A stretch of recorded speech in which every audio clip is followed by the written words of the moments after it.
I don't know about you, but I used to move quickly from one goal to the other. Resting was not an option for me. I had a goal to achieve, I had a path to take, I had places to be, people to see, and things to do.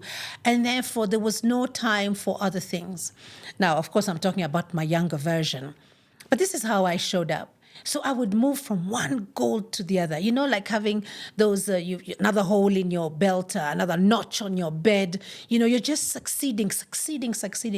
And honestly, it had its part in my life. This is how I grew in my career. And I grew so fast because when I look at my qualifications and I look at how fast I grew in the industry, there's no correlation. So this was my driven self. I was moving from one goal to the other. And yes, much as I was achieving and getting to that point and getting all these positions and accolades, it still came back. It still came back to the part of how am I growing and how am I recognizing this growth? Because, I would always measure it from my CV, from my resume. I would say, this is what I achieved. This is how many room nights at this average room rate. These are the new businesses that I brought. This is the percentage growth. All those lovely terms that were really things that measured, the metrics that measured success. But inside, I knew it took more than that to achieve that. But yet, I never gave it the light of day. I never recognized it. I never gave it its moment. What am I talking about? I am talking about the steps, It takes, what do they say about their journey of 1,000 miles, or is it 1,000 steps? I mean, you know this better than me. But it takes just that one step to start. And then a second and a third and a fourth. And in taking those steps, you actually challenge yourself. You realize that you are growing, yes. There are things that are challenging you, yes. There are things that you don't want to interact with and people you don't want to interact with anymore. You feel very challenged as you take these steps, yet you're keeping your head down and making sure that you can take these steps so you can hit the target that you're going for. It is in these steps that I'm bringing you back to. Each step needs to be documented because in the lives, as I keep on telling people, in the lives that I've lived, it is literally stop and start again. And we start again, and we stop, and we start again. There's a loop. It never ends. There's no stage of arriving. But there's this loop of small wins.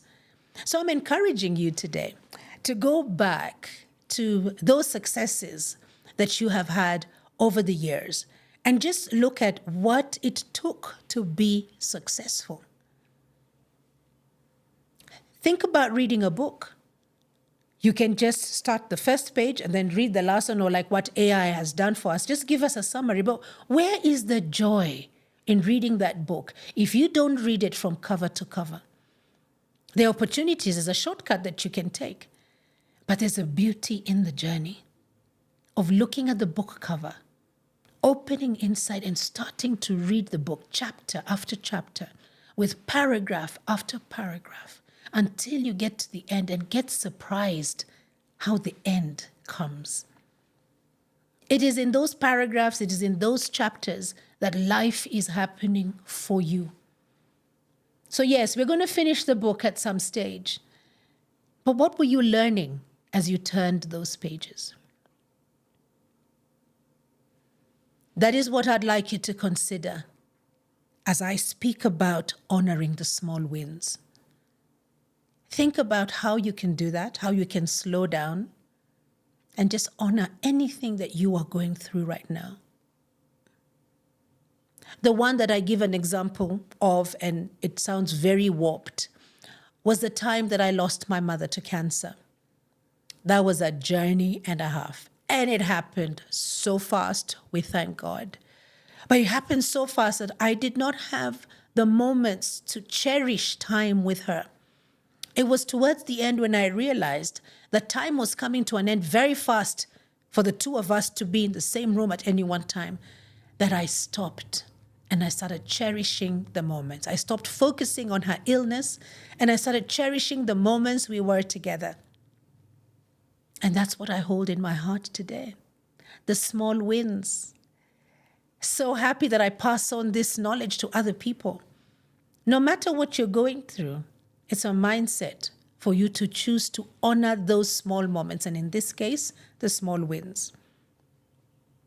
I hope that helps you, and I hope that brings some context into what you're going through right now, that indeed there is a silver lining. Thank you for listening to Bites by Clarity Coach Lucy.